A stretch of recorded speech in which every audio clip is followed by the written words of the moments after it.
हम लोग का रिपोर्टिंग टाइम सुबह 6 बजे था। पूरा ही डिसिप्लिन में आपको 10 पुशअप्स आने चाहिए मिनिमम। बहुत ही ज्यादा चिल इंटरव्यू था एकदम। हर जगह इंडियन एयरफोर्स के मोटोज लगे हुए। मुझे बस एक ही चीज का डर था वो इंटरव्यू में कि करंट अफेयर से सवाल पूछ ले तो शायद मैं मतलब ना दे पाऊँ।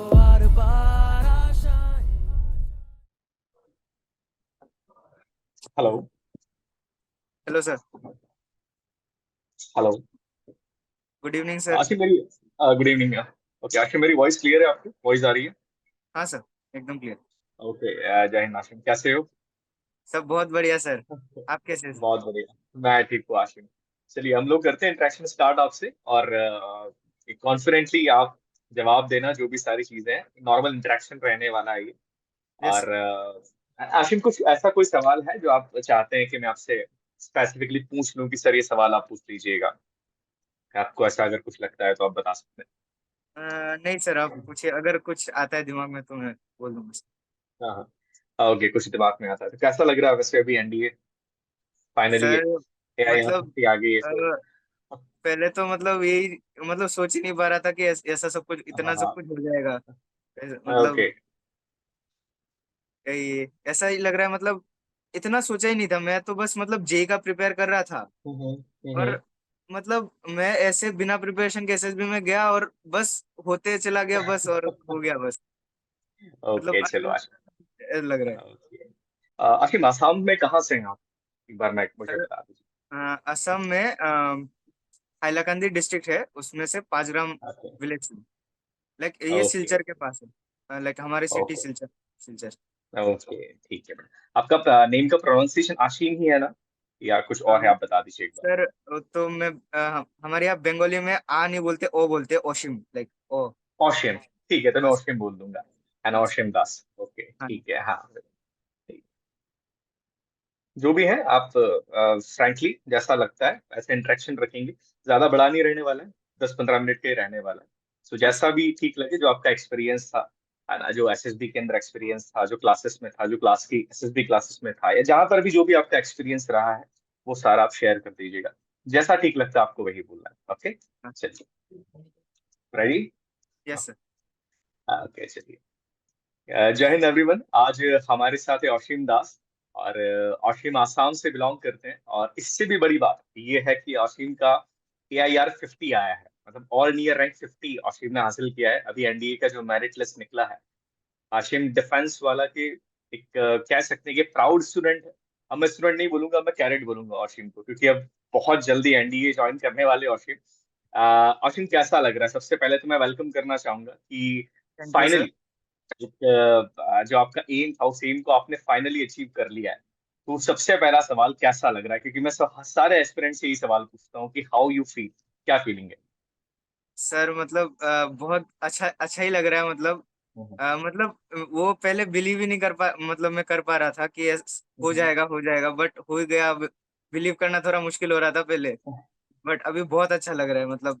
और मतलब वही है ना कि वो हम्म। एयरफोर्स मतलब ड्रीम होता है लोगों का बचपन से। बिल्कुल। लाइक ऐसा था कि एस्ट्रोनॉट बनना है, बट फिर हम्म पता चला कि लाइक जब मैं 10th के बाद ऐसा चेक हम्म कर रहा था कि हम्म कैसे एस्ट्रोनॉट वगैरह कैसे बनते हैं या फिर कैसे, हम्म तो पता चला गगनयान मिशन जो इंडिया कर रहा है उसके लिए जो हम्म। 3 एस्ट्रोनॉट सिलेक्ट किए वो सारे इंडियन एयरफोर्स से थे। तो उससे ओके। मतलब फैसिनेशन आया कि हाँ इंडियन एयरफोर्स ज्वाइन करते, पायलट बनेंगे, फिर मतलब चांस हो सकता है, तो उस वही से। और बस एनडीए का पेपर दिया, हो गया, बहुत अच्छा लग रहा है सर ये सब। बहुत अच्छा लग रहा है। असीम, थोड़ा सा आप अपने बारे में बताइए कि आप कहाँ से बिलोंग करते हैं, फैमिली का बैकग्राउंड क्या है आपका? क्या फैमिली के अंदर कोई इंडियन आर्म फोर्सेस से बिलोंग करता है या नहीं? बताइए अपने बारे सर मैं एक्चुअली असम असम से बिलोंग करता हूँ, बराक में। वैली से। तो हम्म। दो वैलियां हैं असम में, ब्रह्मपुत्र वैली और बराक जैसे। वैली। तो बराक वैली थोड़ा सा मतलब नीचे के साइड है। उधर हम्म में 3 डिस्ट्रिक्ट आते हैं, उधर से हम्म। हाइलाकंदी डिस्ट्रिक्ट के 5 ग्राम विलेज से बिलोंग करता हूँ। तो ओके और फैमिली बैकग्राउंड की बात करें तो मतलब मेरे पापा जो है वो गवर्नमेंट टीचर है, मैथ्स के टीचर है। और ओके मेरे दादाजी हमारे यहाँ पे पेपर मिल था उधर काम करते थे। ओके और ऐसे ओके। कोई डिफेंस बैकग्राउंड से नहीं है, तो मतलब मैं अपने फैमिली में मैं पहला हूँ जो डिफेंस में जा रहा बहुत अच्छी बात है। मतलब ये है कि आप एक सिविलियन बैकग्राउंड से आते हैं, और सिविलियन बैकग्राउंड होने के बावजूद भी आपने बताया कि आसाम के एक विलेज से आप बिलोंग करते हैं, ऐसा भी नहीं था कि आसाम की किसी बहुत बड़ी सिटी से आप बिलोंग करते हाँ सर। हैं, विलेज से बिलोंग करते हैं और फाइनली आप एनडीए ज्वाइन करना चाहते हैं। देखिए एस्पिरेंट्स को मैं ये चीज बताना चाहूंगा कि अशीम, कई बार क्या होता है ना, अशीम एस्पिरेंट्स को लगता है कि अगर हमारे फादर या हमारे फोर फादर्स या हमारी फैमिली में से कोई इंडियन आर्म फोर्सेस के अंदर है, तो ही आगे जाके हम इंडियन आर्म फोर्सेस को एज एन ऑफिसर ज्वाइन कर सकते हैं, बिकॉज उनको लगता है कि एनडीए जो है वो सिर्फ उन लोगों के लिए बना है जिनके पेरेंट्स या जिनके जो फोर फादर्स हैं या जिनकी फैमिली में कोई लोग आर्म फोर्सेस के अंदर है।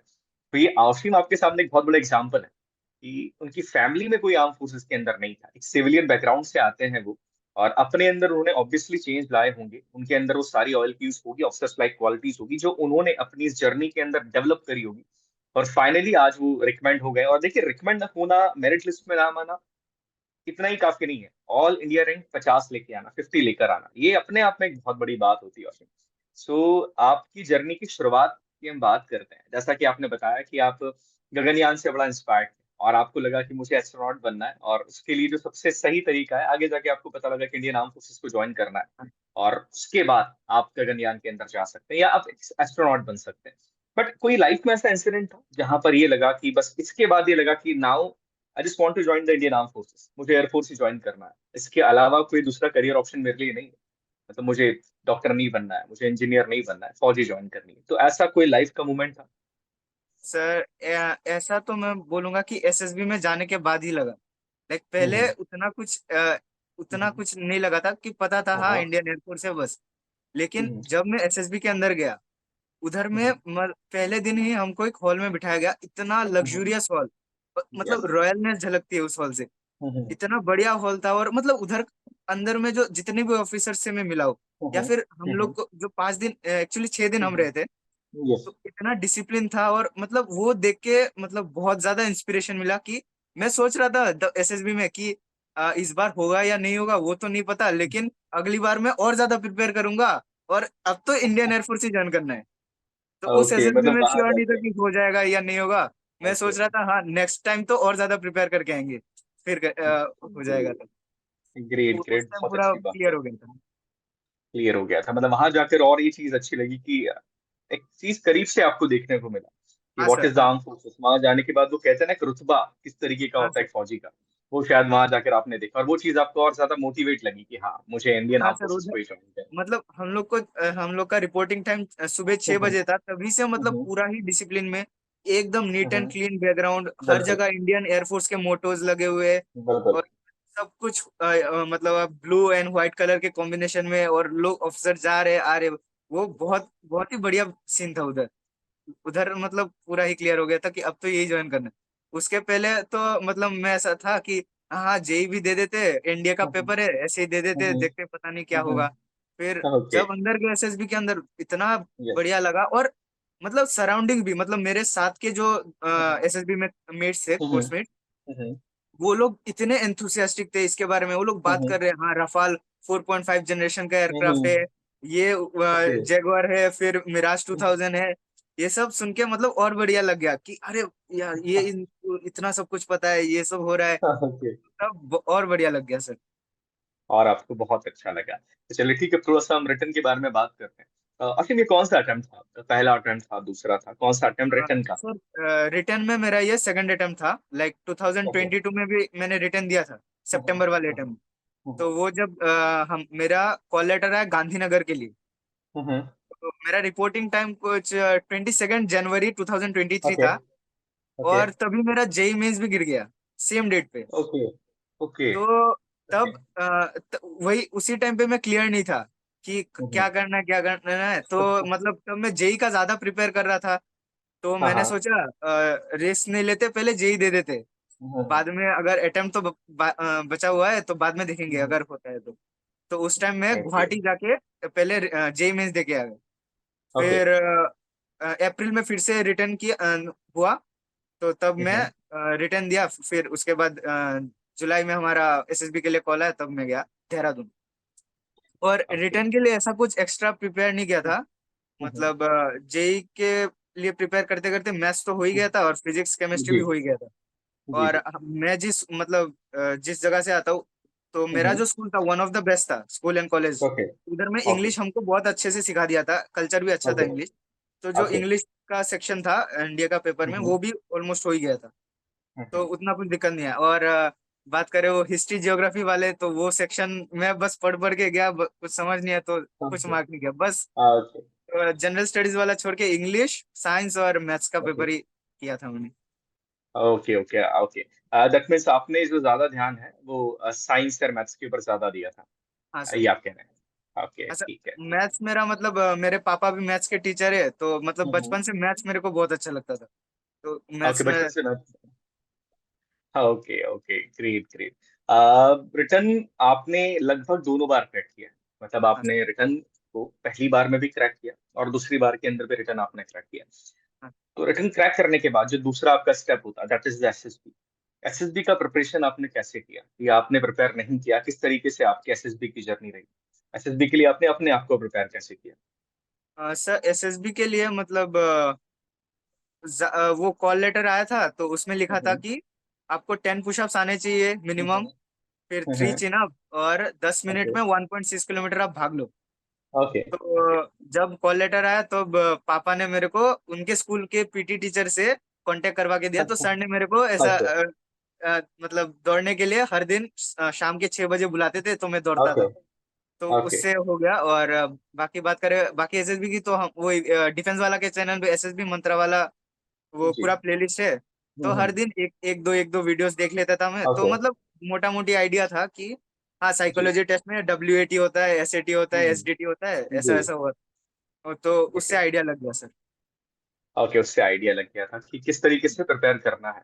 हाँ हाँ सर। जी, ओके। Great great. मतलब आपने कोई क्लासेस नहीं ली कहीं से भी, सिर्फ आपने डिफेंस वाला के ऊपर जो एसएसबी मंत्रा प्रोग्राम एसएसबी का वो हाँ देखा सर। और काफी चीजें खुद से प्रिपेयर करके आप हाँ आगे सर। बढ़ गए। बहुत बहुत अच्छी बात है बेटा, बहुत बढ़िया।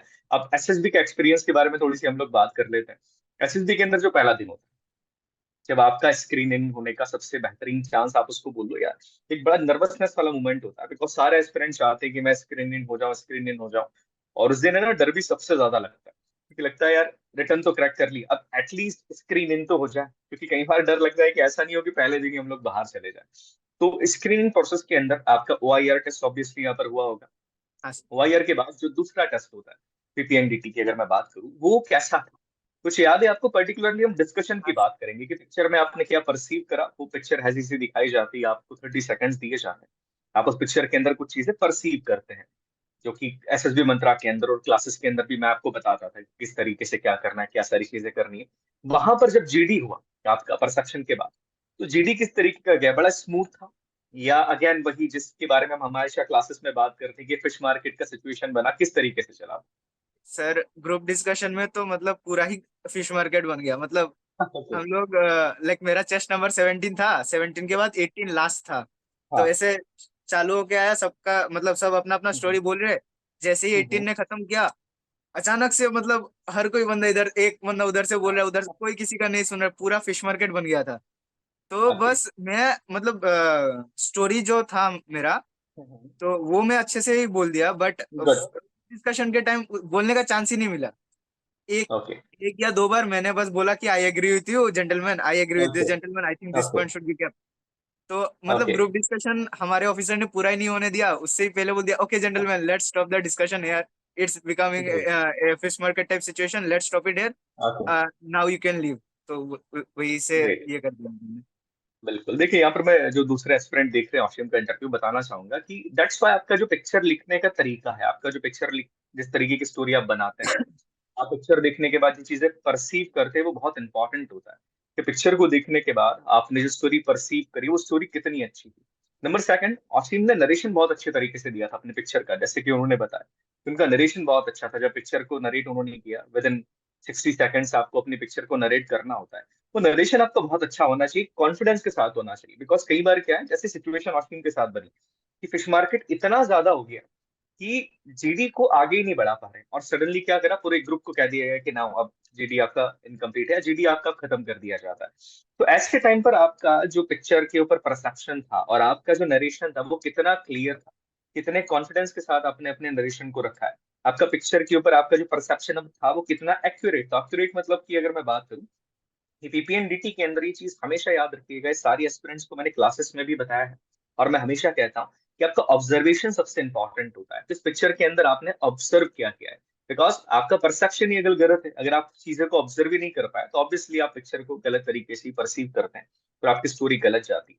ओके, स्क्रीन इन होने के बाद कैसा लगा आपको? क्योंकि लग तो रहा होगा कि यार जीडी तो सही गया नहीं है, अब स्क्रीनिंग कैसे होंगे? कई बार ये बातें होती ना कि पूरा का पूरा ग्रुप वाइप आउट हो जाएगा, वॉश्ड आउट हो जाएगा। तो स्क्रीन इन हो गई, उसके बाद क्या फीलिंग लगी कि यार अब तो हो गया? सर तो मतलब हमको समझ नहीं आ रहा था, हम लोग रिपोर्टिंग थे 128 लोग। हम्म, तो रिपोर्टिंग के बाद मतलब एक्चुअली करंट, अच्छा कोई रिपोर्टिंग 128 में से हम्म, 64 को स्क्रीन इन रखा, 64 को स्क्रीन आउट कर दिया। तो ओके, हमको ऐसे एक एक करके मतलब चेस्ट नंबर बुला रहे थे। हम्म, तो इतने मतलब equal number of chest number बुला भी रहे थे, इक्वल नंबर ऑफ रह भी रहे थे, तो हमको समझ नहीं आ रहा था हम्म, पहले कि ये स्क्रीन आउट वाले स्क्रीन इन वाले किसको बुला रहे। तो एकदम आखिर में पता चला ओके हम लोग स्क्रीन इन हो चुके। वही मतलब ओके, 11 बजे का, सुबह 6 बजे रिपोर्ट किया था हमने, तो ग्यारह हाँ, बजे के आसपास रिजल्ट आ गया था कि आप लोग ओके, स्क्रीन इन हो गए हो। तो वही ग्रेट। तो स्क्रीन इन होने के बाद ऐसा लग रहा था अरे मतलब हो गए, ये क्या हो गया, कैसे हो गए। हाँ, तो कई बार वही बिलीव नहीं होता है कि कैसे हो गए। देखिए आशिफ, ना आपकी आपसे बात करके मुझे बड़ा मजा आ रहा है। पता है कि आप बड़े बहुत नेचुरल लोग। आपने कोई बहुत ज्यादा प्रिपेयर नहीं करा एसएसबी के लिए कि आप किसी क्लास को ज्वाइन करा, या 15-20 दिन आप जीटीओ के अंदर गए, या बहुत कुछ डिटेल में आपने चीजें करी।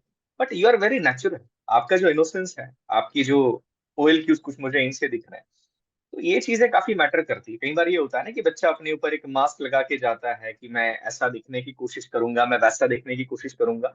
मुझे पर्सनली एज अ साइकोलॉजिस्ट जितना बात करके मुझे पर्सनली समझ में आ रहा है कि आप एसएसबी में भी ऐसे ही गए थे जैसे आप मुझसे बात कर रहे हैं, बिल्कुल हाँ नेचुरल। ऐसा हाँ ही है? सर एकदम मतलब ऐसे भी मतलब मेरे ही ग्रुप में जैसे कि 8 लोग थे, तो 64 जी। स्क्रीनिंग थे, तो 8 लोगों के 8 ग्रुप बना दिए थे। तो हम्म, मेरे ग्रुप से 3 बंदे रिकमेंड हो गए थे। ओके, तो वो तीन मतलब हम तीनों ने भी मतलब कोचिंग वगैरह नहीं लिया था। हम ग्रेट, सब ऐसे मतलब ऐसे ही आ गए थे। और ग्रेट। वो लोग भी मतलब एकदम नेचुरल जैसे ही थे, मतलब उतना कुछ लोड नहीं लिया किसी ने, टेंशन नहीं लिया। बिल्कुल, वही था बिल्कुल वही बस। चीज सबसे इंपॉर्टेंट होती कि नेचुरल रहो, आप जो हो वो वहां पर शो करो। कोई भी इंस्टीट्यूशन या कोई भी जगह आपको 10 दिन के अंदर, 12 दिन के अंदर वो ऑयल क्यूज आपके अंदर इनकलकुलेट नहीं कर सकती। बट हाँ, ये किया जा सकता है कि उन दिनों के अंदर आपको एक प्रैक्टिकल एक्सपीरियंस दे दिया जाए कि आपके अंदर के जो ऑयल क्यूज है उनको कैसे एक्सपोज करना है, कैसे आपको असेसर्स को दिखाना है कि these are my oil cues, वो किया जा सकता है। बट आप बड़े नेचुरल है, तो आपके ऑयल क्यूज जो है वो ऐसे ही सामने वाले को, असेसर को या साइकोलॉजिस्ट ने या आपके जीटीओ साहब ने ऐसे ही असेस कर दिया होगा। चलिए आगे हम थोड़ा सा बढ़ते हैं। अब आगे बात करते हैं लेक्चर रेट। जीटीओ की अपन बात करते हैं, और जीटीओ वाली चीज आ गई। कैसा ग्रुप था? लेक्चर रेट में क्या टॉपिक था? आपने किस बात के ऊपर लेक्चर रेट दिया था आपका? बताइए। सर तो लेक्चरेट में हमें मतलब जब मेरा चेस्ट नंबर था 23, हाँ, और हमारा ग्रुप था मतलब 16 से 24, हम्म, नहीं 17 से 24, 8 लोग। ओके, तो हम्म, 23 मैं था सेकंड लास्ट, तो हमको मतलब ऐसे चीट्स रखे होते हैं ऐसे लंबे लंबे कुछ हम्म, ब्लू कलर हम्म, के। तो चीट्स यस, धीरे धीरे कम हो रहे थे, एक एक बंदा एक एक लेके जा रहा है, मैं सेकंड लास्ट हूँ। ज्यादा ऑप्शन ही नहीं था, तीन के बीच में मैंने एक सिलेक्ट कर लिया। तो ओके, उस लिस्ट में ऐसे कुछ 4 नाम लिखे थे। हाँ, उन हाँ, 4 टॉपिक्स में से बोलने थे, मेरे को सबसे छोटा वर्ड दिखाई दिया वार, बाकी ऊपर वाले एकदम लंबे लंबे थे कुछ। तो मैंने उतना कुछ पढ़ा ही नहीं, मैंने देखा वार है, हाँ इसमें बोल सकते, तो मैंने सोचना शुरू कर दिया। 1-1.5 मिनट सोचने का टाइम देते, तो मैं हाँ, सोच रहा हूँ क्या क्या बोलना है। हम्म, फिर वॉर में तो मतलब मैंने एकदम हिस्ट्री से शुरू कर दिया कि वॉर जो है वो तो मतलब ह्यूमन सिविलाइजेशन एकदम पहले से ही करते आ रहा है। होमोसेपियंस पहले थे, तो उन्होंने अपने आप को बचाने के लिए होमो निएंडरथल से भी ग्रेट, लड़ाई वड़ाई किया। हम लोग का कम्युनिकेशन स्किल अच्छा था, तो हम जीत गए। तो वही जो ग्रेट, सिविलाइजेशन, ह्यूमन सिविलाइजेशन अपने आप को बढ़ाते चले गए। फिर वॉर जो है वो रीजन्स पे डिवाइड हो गया, मतलब रीजन वर्सेस ग्रेट, रीजन का वॉर होने लग गया। फिर ग्रेट, ऐसे करते करते मैं कलिंगा वॉर के बारे में डिस्क्राइब किया कि अशोका द ग्रेट ग्रेट, थे। वो ग्रेट। उन्होंने वॉर तो किया, लेकिन वॉर के बाद जो डिस्ट्रक्शन उन्होंने देखा तो उनका हार्ट चेंज हो गया। तो उसके मतलब बाद आपने मैंने बोला। वॉर को पूरी तरीके से एक बहुत सही तरीके से आपने डिस्क्राइब करा, जो भी चीजें आपके माइंड में थी। आपने चीजों को बहुत अच्छे से कनेक्ट करा, ये मैं देख रहा हूँ कि आपने पहले होमोसेपियंस की बात करी, फिर आपने देखा डिस्ट्रैक्शंस हुए, फिर डिस्ट्रैक्शन के बाद उनको रियलाइज हुआ। ये हाँ मतलब सर। आपका जो एक रीजनिंग एबिलिटी है ना, ये बहुत अच्छी है। जैसा कि मैं बताता हूँ क्लासेस के अंदर, सारे टीचर्स बताते होंगे कि किसी भी अधिकारी के अंदर ये चीज सबसे बड़ी होती है कि how he connect the dots. Information हमको सारी, इसके बारे में भी है, कलिंगा के बारे में भी, होगी सर्पियंस के बारे में भी, इस वॉर के बारे में भी, इस वॉर के बारे में भी, बट कैसे हम इनको कनेक्ट करके कंक्लूजन के ऊपर निकल। एक ऑफिसर की क्वालिटी होती है। ये आपकी बात से समझ में आ रहा है कि वो क्वालिटी आपके अंदर है। असीम, आपका इंग्लिश का कम्युनिकेशन स्किल आपने कैसे इंप्रूव किया? बिकॉज हमारे कई सारे एस्पिरेंट्स ऐसे हैं जो कि विलेज बैकग्राउंड से बिलोंग करते हैं। तो एक बहुत बड़ा सवाल उनके सामने रहता है, आपने एसएसबी फेस किया, आपको पता है कि without knowledge of English and without good communication skill आप एसएसबी नहीं निकाल सकते। अगर मैं साफ बात करूं तो ये हाँ पॉसिबल ही नहीं है किसी एस्पिरेंट के लिए कि आपकी इंग्लिश बिल्कुल भी नहीं आती, या इंग्लिश के अंदर आपकी कमी है बहुत ज्यादा, और आप एसएसबी के अंदर रिकमेंड हो। ये पॉसिबल नहीं होता। ये आप और मैं अगर प्रैक्टिकली बात करें तो ये चीज बिल्कुल सही है। तो कैसे आपने अपनी इंग्लिश को इम्प्रूव करा, और बाकी जो एस्पिरेंट्स हैं वो कैसे कर सकते हैं जो कि विलेज बैकग्राउंड से बिलोंग करते हैं, या किसी ऐसे बैकग्राउंड से बिलोंग करते हैं जहां पर उनको एक्सपोजर काफी कम मिला? बताइए। सर, तो पहले तो मतलब मैं अपने स्कूल को थैंक करना चाहूंगा। मतलब हमारे स्कूल में इंग्लिश का कल्चर बहुत अच्छा था। Like great. फाइन वगैरह लगा दिया जाता, अगर ओके। टीचर ने सुन लिया हिंदी में बात कर रहे तुम बेटा कल फाइन ओके। लेके आओ। तो ओके। इंग्लिश का कल्चर ऐसे ही अच्छा था। और मतलब बाकी जैसे कि इंफॉर्मेटिव वीडियोस हो गए यूट्यूब में, तो जैसे कि करंट अफेयर्स वगैरह थे, तो मैं ऐसे नोट्स वगैरह तो नहीं बनाता था, बट मेरे को जियो पॉलिटिक्स वगैरह में इंटरेस्ट था। तो ग्रेट। यूट्यूब में वही जैसे कि रियल लाइफ लोर एक यूट्यूब चैनल है, वो इंटरेस्टिंग इंटरेस्टिंग टॉपिक्स पे ऐसे वीडियोस लाता है, इंग्लिश पे लाते हैं। तो वो हाँ सुन सुन हाँ। के मतलब एक सेंटेंस को स्ट्रक्चर करने का तरीका मिल जाता है। ग्रेट। ग्रेट। फिर एक और मतलब साइंटिफिक चैनल है वेरिटेशियम नाम का, वो भी एकदम यस। इंटरेस्टिंग टॉपिक्स पे इंग्लिश पे वीडियोस लाते हैं। फिर एक है great. Kurzgesagt in a nutshell, yes. Yes. ये स्पेस के ऊपर फिर सब मतलब साइंस रिलेटेड कुछ चीजों पे वीडियोस लाते हैं, वो भी इंग्लिश पे। तो वो बहुत देखने के अच्छा। बाद ना मतलब इंग्लिश कैसे एक सेंटेंस को फ्रेम किया जाए वो समझ में आ जाता। और मतलब मैं मुझे एक बहुत चीज पसंद आता था कि यूपीएससी के इंटरव्यूज आते थे यूट्यूब में, यूपीएससी के जो यस। आईएएस वगैरह बनते हैं। तो हाँ। काफी सारे चैनल है जो मॉक इंटरव्यूज डालते हैं। तो उधर में यस। जो इंग्लिश इंग्लिश पे कम्युनिकेशन होता है, लाइक कैसे वो लोग ग्रीट कर रहे हैं आके, अपने हॉबीज को कैसे प्रेजेंट कर रहे हैं, या फिर अपने जो व्यूज है वो कैसे, मैं सारे देख चुका हूँ यूपीएससी के जो ओके। इंटरव्यू थे खाली टाइम पे। ओके। जितने जितने हैं, सारे ग्रेट। देख चुका हूँ।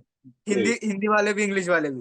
तो ऐसे समझ में आता है ग्रेट। इंटरव्यूअर इस क्वेश्चन के बाद कौन सा क्वेश्चन पूछ रहा है, बहुत रिलेटेड अच्छा। कैसे पूछ रहा है। और मतलब मतलब जो बैठे इंटरव्यू देने के लिए वो कैसे हैंडल कर रहे हैं यस। क्वेश्चन, कितने ग्रेट। रेस्पेक्टफुली बोल रहे हैं, कहाँ पे लाइन क्रॉस नहीं करना है, या फिर बहुत कैसे अच्छा। सेंटेंस को स्ट्रक्चर करना है। तो वो सब देख के मतलब समझ में आ जाता है कि हाँ इसको ऐसे बोलना है, ऐसा क्वेश्चन आया तो इसको ऐसे बोलने से अच्छा लगेगा। ग्रेट, तो दैट वही मीन्स यू हैव यूट्यूब के इंटरव्यू यूज्ड। बोल सकते हैं। ग्रेट। ग्रेट। आपने सही यूज किया टेक्नोलॉजी का, ये मैं कह सकता हूँ। कि कई एस्पिरेंट्स ऐसे होते हैं ना, मैं भी कई बार क्लासेस में चीज बोलता हूँ कि आपकी जो एज है, इस एज में डिस्ट्रैक्शन बहुत ज्यादा होता है। बट आपको डिस्ट्रैक्शन, मुझे नहीं लग रहा बहुत ज्यादा डिस्ट्रैक्शन आपने अपनी लाइफ के अंदर रखा। बिकॉज आप जब बता रहे हैं ना कि सर मैं यूट्यूब के ऊपर, मैंने इस चैनल के ऊपर सब्सक्राइब किया था, मैं इनसे ये वीडियोस देखता था, मैं यहाँ पर जियो पॉलिटिक्स के बारे में जानता था, साइंटिफिक चीजों के बारे में जानने की कोशिश करता था। आपने ये कहा कि मैं यूपीएससी एस्पिरेंट्स के इंटरव्यूज को देखता था। दैट मीन्स आपने टेक्नोलॉजी का सही जगह यूज किया। कहते हैं ना, समय का सही इस्तेमाल करना, सही जगह इस्तेमाल करना, वो आपने यहाँ पे किया। ग्रेट, बहुत अच्छी बात है। और इन चीजों से आपने सीखा है, ऐसा नहीं कि आपने कि सिर्फ देख ली। जैसे कि आपने एक बात बोली कि सर देखने के बाद है ना मैं सेंटेंस फ्रेमिंग करना सीखता। मैं देखता था कि जो इंटरव्यू दे रहे हैं वो पर्सन कहाँ पर रुकते हैं, उनकी लिमिट क्या है, और इन सारी चीजों से आप धीरे धीरे सीख रहे थे। ये बहुत अच्छी बात होती है। ये समझ में आता है कि आप का जो बिहेवियर है, आपकी जो पर्सनालिटी है, वो एक लर्निंग पर्सनालिटी है। वो विलिंग वाली पर्सनालिटी नहीं होती। कुछ पर्सनालिटी होती है ना, जैसे बोनोबी, कि मैं करना चाहता हूँ, बट करना चाहता हूँ, बट मैं क्या करता हूँ, एक्सक्यूजेस बनाता हूँ कि मैं इसलिए नहीं कर सकता बिकॉज मैं विलेज में रहता हूँ, मैं इसलिए नहीं कर सकता बिकॉज मेरी इंग्लिश सही नहीं है। बट आपने क्या किया कि मेरे पास फोन है, this is the my best resource, इस रिसोर्स का मैं सही जगह यूज करूंगा। आपने बाकी चीजों पे, वो रील्स देखने में या दूसरे वीडियोस देखने में अपना टाइम बर्बाद नहीं किया। आपने अपना समय लगाया एक प्रॉपर इंफॉर्मेशन लेने में, एक प्रॉपर गाइडेंस लेने में, और उसको आपने अपनी इंग्लिश के साथ कनेक्ट करके, मैं कह सकता हूँ कि आपने अपने आप में बहुत ज्यादा इंप्रूवमेंट किया। बहुत बहुत बड़ी क्वालिटी होती है बेटा, ये बहुत बड़ी क्वालिटी होती है।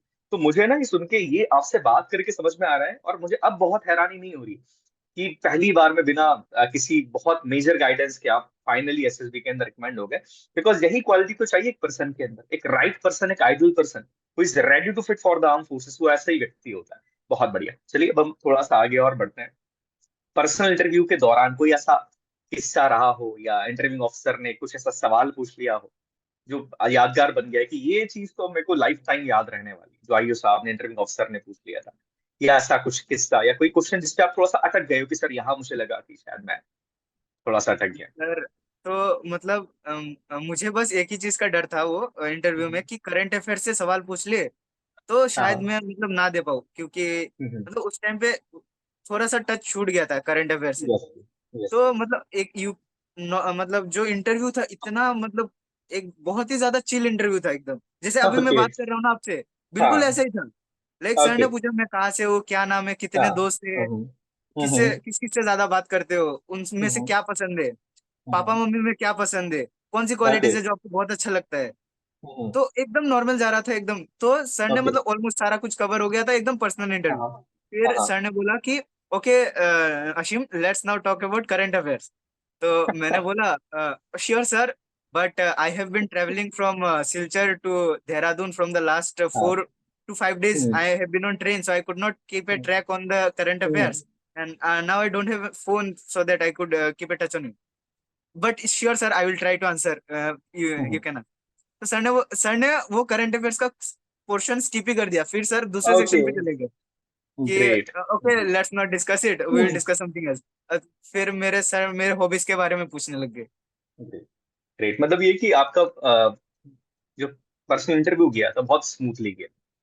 हाँ सर, बहुत बहुत स्मूथ गया स्मूथ गया। था। नॉर्मल मतलब क्वेश्चंस आपसे पूछे गए हाँ सर, एकदम। और यही सारी चीज थी। ग्रेट। चलिए थोड़ा सा साइक के बारे में बात करते हैं। साइक के जो टेस्ट मेजरली 4 टेस्ट हमारे होते हैं, टीएटी, असा, TW18, एसडी। आज हम बात करेंगे टीएटी के बारे में, थematic अपर्सेप्शन टेस्ट के बारे में, जिसमें आपको 12 पिक्चर्स दिखाई जाती है। बेसिकली 11 पिक्चर्स होती है और एक आपकी ब्लैंक स्लाइड होती है जिसके ऊपर आपको स्टोरी लिखनी होती है। ये जो टेस्ट होता है थematic apperception test, this is the test of your imagination. क्या पिक्चर को देखने के बाद उसका जो कैरेक्टर है, बैकग्राउंड के बाद आप क्या स्टोरी बनाते हैं कि वो सिचुएशन कैसे आई, पास्ट क्या था, और फ्यूचर के ऊपर आप जाते हैं। इसमें चेक किया जाता है कि आपकी जो स्टोरी है उसमें आप किस तरीके से जो कैरेक्टर्स हैं उनका एक साथ कनेक्शन बनाते हैं, क्या इमोशंस उसके अंदर डालते हैं, आपका जो मेन कैरेक्टर है वो किस तरीके के एक्शन लेता है, एक्शंस के अंदर वो क्या OLQ शो करता है। बिकॉज टीएटी जो है वो ये मान के चलिए कि 70% आपका साइकोलॉजी का पूरा हिस्सा कवर कर लेता है। टीएटी के द्वारा समझ में आ जाता है कि किसी पर्सन की साइकोलॉजी क्या है। और टीएटी अगर बहुत अच्छा गया तो ये मान लीजिए कि ये श्योर शॉट आप साइक के अंदर तो पास हो जाते हैं। तो आपका कुछ टीएटी का एक्सपीरियंस आपको याद है, किस तरह के पिक्चर्स दिखाए गए थे आपको और आपने किस तरह की स्टोरीज लिखी है? ये बताइए थोड़ा सा, क्या एस्पिरेंट्स जानना चाहते हैं, क्योंकि कई एस्पिरेंट्स ऐसे हैं जिन्होंने कभी एक्सपीरियंस ये चीज करी नहीं, जो अभी सीख रहे हैं कि क्या करना चाहिए क्या नहीं करना चाहिए। बताइए औशे। सर तो मतलब 11 पिक्चर तो दिखाए थे, लेकिन मेरे को हम्म, 2-3 याद आ रहे हैं। तो एक हम्म, बच्चा लाइक पानी के ऊपर तो 4-5 तो थे टीएटी, एकदम okay. Same to same, similar similar पानी के ऊपर। तो एक हम्म, बच्चा ऐसे हाथ ऊपर करके डूब रहा है, एकदम ऐसा गले तक आ गया है, और हम्म, काफी दूर एक बोट खड़ी है। तो उस बोट में हम्म, कुछ एल्डरली पर्सन दिखाई देते हैं, बस इतना ही था। Hmm, black and white hmm, picture होती है, बस कुछ यस।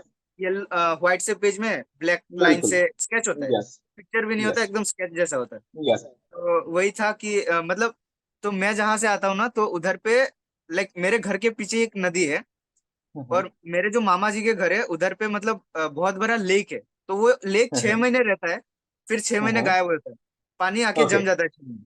तो मैंने ओके। लिख दिया कि वही उस जगह को शोनबिल कहते हैं। तो एशिया का सेकंड लार्जेस्ट बिल ऐसा ही कुछ है। यस। तो मैं बोला एक बच्चा ऐसे ही हाथ धोने वगैरह जा रहा था, तो वो किसी तरह से फिसल के वो पानी में चला गया। फिर वो चिल्ला रहा था कि like he was shouting for help. Yes. Immediately, the person sitting on the boat caught the notice of that child. They held their boat towards the child to help him. Two of the person jumped into the water so that they could take the child out of the water. They took him into the boat. Soon they reached to the shore and tried to pump his belly to take great. out all the water that he has taken in. Finally, he could recover from his uh, situation, and that's how he could save them. ऐसा था। ऐसा आपने फिर picture बनाया, great. और इसके अलावा और कुछ याद है जी? फिर एक और पिक्चर था कि हॉस्पिटल का सीन था। तो एक मतलब समझ आ रहा था कि एक लेडी है जिनके ऊपर व्हाइट सा कपड़ा रख दिया गया है, और एक मतलब उनका बेटा, मुझे ऐसा लगा उनका बेटा ऐसे पकड़ के रो रहा है, और डॉक्टर उसको ऐसे कंधे पे ऐसा मतलब ये कर रहे हैं कि कोई नहीं, कुछ नहीं, ऐसा होता है। तो सोल्व मैंने कर लिखा रहे हैं, यस। कि due to prolonged illness, his mother could not survive this the COVID situation, and he became totally upset about it. Still, the doctor tried to convince him that we no one can escape death, as it is the ultimate reality of life. We have to focus on our future, and we great cannot limit ourselves to the present to so that we always remain in grief. तो ऐसा करके लिख दिया था वो story. Great great दोनों stories के अंदर आपने अपने प्रेजेंस ऑफ माइंड को बहुत अच्छे से दिखाया, इमेजिनेशन को दिखाया, एक पॉजिटिवनेस को दिखाया. जैसे एग्जांपल की बात करें कि जो सेकंड वाली स्टोरी थी उसमें आपने बताया कि डॉक्टर कंसोल कर रहा है कि लाइफ और डेथ ये तो चलते ही रहता है, डेथ जो है इट्स द अल्टीमेट ट्रुथ, और प्रेजेंट में आपको जीना चाहिए, आपको अपनी आगे की लाइफ पे फोकस करना चाहिए. नेक्स्ट दूसरी पहली वाली स्टोरी के अंदर आपने ये बताया कि जब उस बच्चे को बचाया गया उसके बाद उसको वहां पर जो कह सकते हैं kind of it was the first aid, वो वहां पर दिया गया कि उसकी पंप करके उसकी बॉडी को उससे पानी निकालने की कोशिश की गई है ना, उसके बाद उसको बचाने की कोशिश की गई. देखिए ये चीजें ही तो देखी जाती है कि आपको इन चीजों का कितना नॉलेज है, वही चीजें आपके टीएटी के अंदर देखी जाती है, और वो शायद आप शो करने में कामयाब रहे. ब्लैंक स्टोरी का याद है क्या स्टोरी आपने लिखी थी? बिकॉज जो 12वीं स्टोरी होती है ना वो बड़ा बच्चे कंफ्यूज होते हैं. कई एस्पिरेंट्स से कहते हैं कि जितनी 11 स्टोरीज होती है सबको कंक्लूड करके लिख दो. कई एस्पिरेंट्स कहते हैं कि नहीं, ब्लैंक स्टोरी जो होती है ना उसको बड़ी छोटी लिखना चाहिए. अब मैं हमेशा ये कहता हूँ कि आप अपने इमेजिनेशन का यूज करो. वो ब्लैंक दिया ही स्लाइड इसलिए कि आप अपनी इमेजिनेशन का यूज करके आप एक स्टोरी बनाओ. आपने क्या स्टोरी बनाई थी वहाँ? जो आपकी ब्लैंक मैं स्टोरी थी वो वो क्या थी? ब्लैंक स्टोरी का पहले मैं सोच के नहीं गया था, लेकिन वो हम्म 11 स्लाइड खत्म हुआ, फिर हम लोग को हम्म 1 मिनट का सोचने का टाइम था और हम्म 4 मिनट में स्टोरी लिखना था. तो मैंने हम्म सोचा क्या लिखूं क्या लिखूं, फिर मैंने हम्म सोचा अपनी स्टोरी लिख देता हूँ. तो हम्म मैंने लिखा a child reading in class 2 hmm suddenly मतलब after seeing a film on based on astronauts uh, hmm uh, becomes highly motivated to become an astronaut. As हाँ he reaches class 10, he got to know that the best way to become an astronaut is to join the Indian Air Force. Okay By joining the Indian Air Force, then he gave NDA, joined the Indian Air Force. Then he got selected for the Gaganyaan Mission 2.0 to become an okay. astronaut, and he became the first person to go to Mars. ऐसा करके लिख दिया मैंने. Great. देखिए यही तो होता है, आपने जो आपकी इमेजिनेशन थी आपने वही प्रेजेंट किया कि दिस इज माय इमेजिनेशन, ये मेरी स्टोरी और मैं यही लिखूं, और यही करना चाहिए. किसी भी पशोपेश में नहीं पैसना चाहिए कि वो 11 स्टोरी का एक कंक्लूजन लिख लो या ये कर लो. आपको जो ठीक लगता है, आपको अपनी स्टोरी को पॉजिटिव बनानी. जैसे यहाँ पर ओशन की बात करें, ओशन ने अपना जो पर्सपेक्टिव था कि मैंने क्या करना चाहता हूँ वो सारा उन्होंने इमेजिन करके वहां पर बता दी. और ये टेस्ट इमेजिन का होता है, a perception is a test of your imagination, उसी का टेस्ट होता है. ग्रेट ओशन, मजा आ रहा है मुझे आपसे बात करके, बिकॉज आपकी जो रिस्पॉन्सेस है ना वो बहुत बहुत बढ़िया और बहुत ज्यादा काइंड ऑफ नेचुरल रिस्पॉन्सेस भी हैं.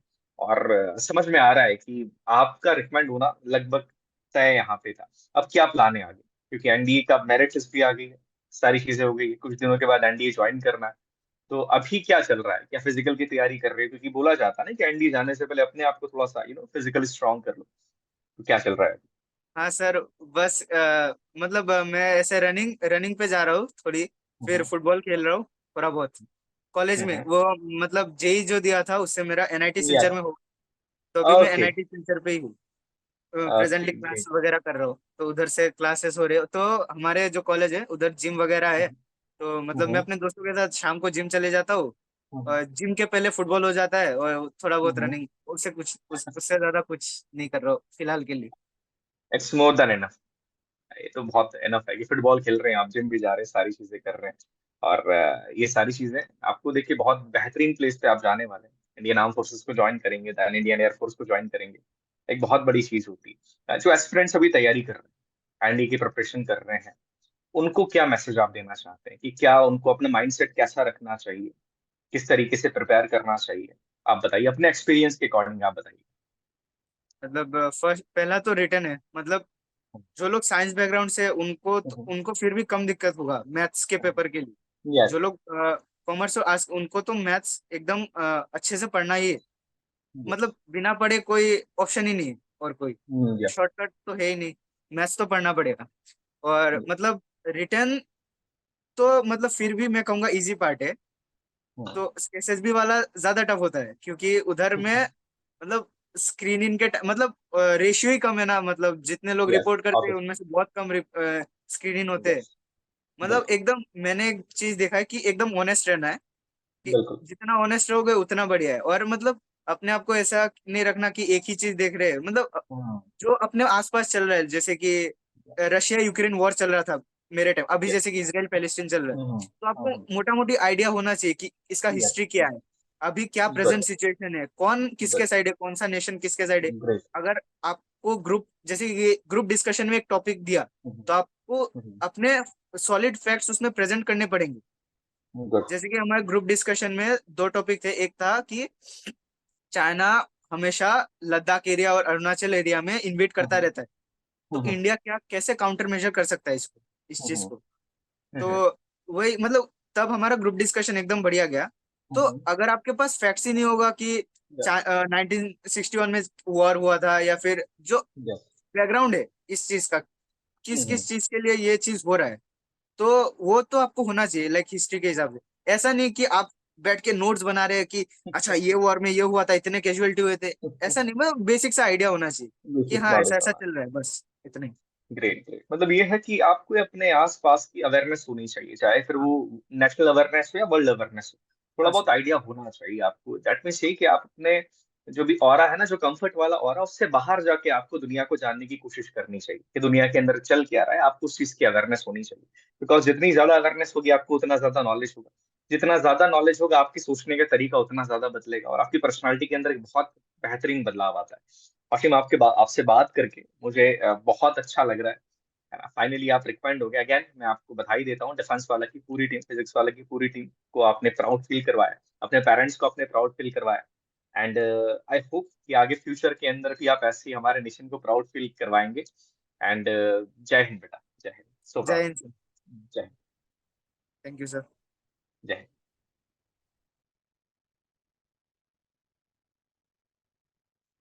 हैं? प्रथमेश।